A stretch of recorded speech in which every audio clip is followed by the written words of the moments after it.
बाज पक्षी को हम ईगल या शाहीन भी कहते हैं। जिस उम्र में बाकी परिंदों के बच्चे चिचियाना सीखते हैं, उस उम्र में एक मादा बाज अपने चूजे को पंजे में दबोचकर सबसे ऊंचा उड़ जाती है।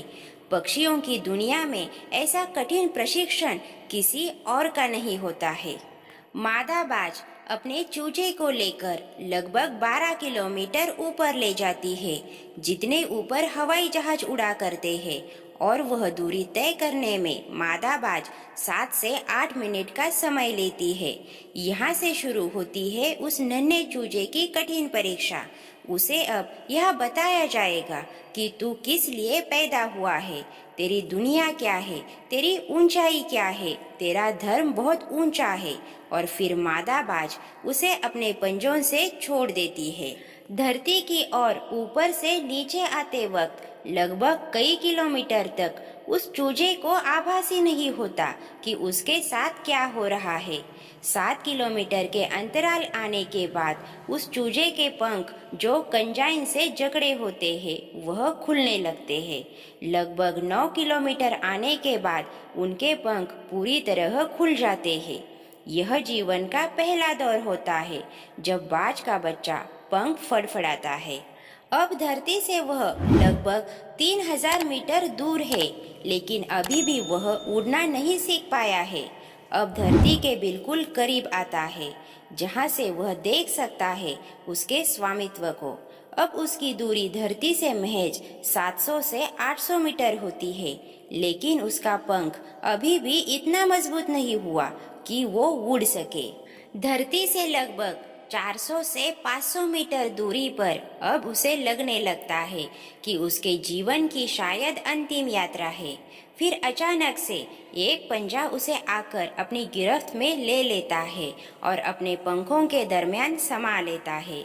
यह पंजा उसकी माँ का होता है, जो ठीक उसके ऊपर चिपक कर उड़ रही होती है। उसकी यह ट्रेनिंग निरंतर चलती रहती है जब तक कि वह उड़ना सीख न जाता है। यह ट्रेनिंग एक कमांडो की तरह होती है। तब जाकर दुनिया को एक बाज मिलता है जो अपने से 10 गुना अधिक वजनी प्राणी का भी शिकार कर सकता है। बाकी पक्षियों के मुकाबले बाज सबसे ऊंचाई पर उड़ता है। बाज अकेला उड़ेगा, लेकिन कभी भी चिड़िया और छोटे पक्षियों के साथ नहीं उड़ेगा। बाज हमेशा या तो बाज के साथ उड़ेगा या फिर अकेला उड़ेगा।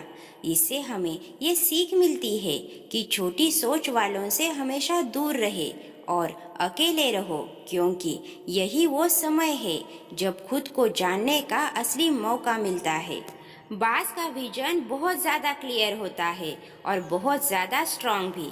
बाज अपने शिकार को 5 किलोमीटर दूर से ही देख लेता है, और जब एक बार उसे अपना लक्ष्य दिख जाता है तो फिर उसके बाद रास्ते में चाहे कितनी भी मुश्किलें क्यों न आए, वो अपने लक्ष्य को हासिल करके ही दम लेता है।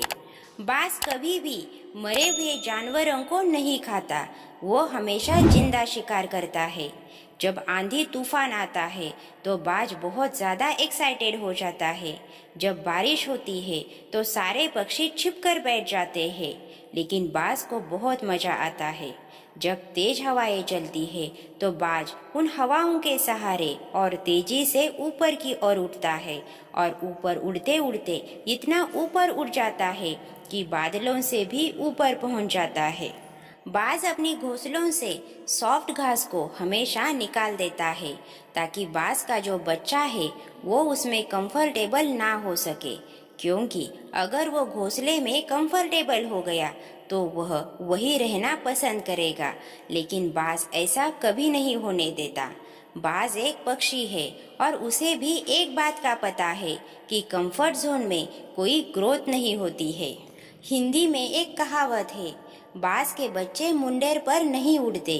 अपने बच्चों को दुनिया की मुश्किलों से रूबरू कराइए, उन्हें लड़ना सिखाइए, संघर्ष करना सिखाइए। वर्तमान समय की अनंत सुख सुविधाओं की आदत व अभिभावकों के बेहिसाब लाड़ प्यार ने मिलाकर अपने बच्चों को बॉयलर मुर्गे जैसा मत बनाइए। जिसके पास मजबूत टंगड़ी तो है पर चल नहीं सकता, वजनदार पंख तो है पर उड़ नहीं सकता, क्योंकि गमले के पौधे और जंगल के पौधों में बहुत फर्क होता है। दोस्तों, विचार अच्छे लगे तो लाइक ज़रूर कीजिए और हमारे चैनल को सब्सक्राइब कीजिए। धन्यवाद।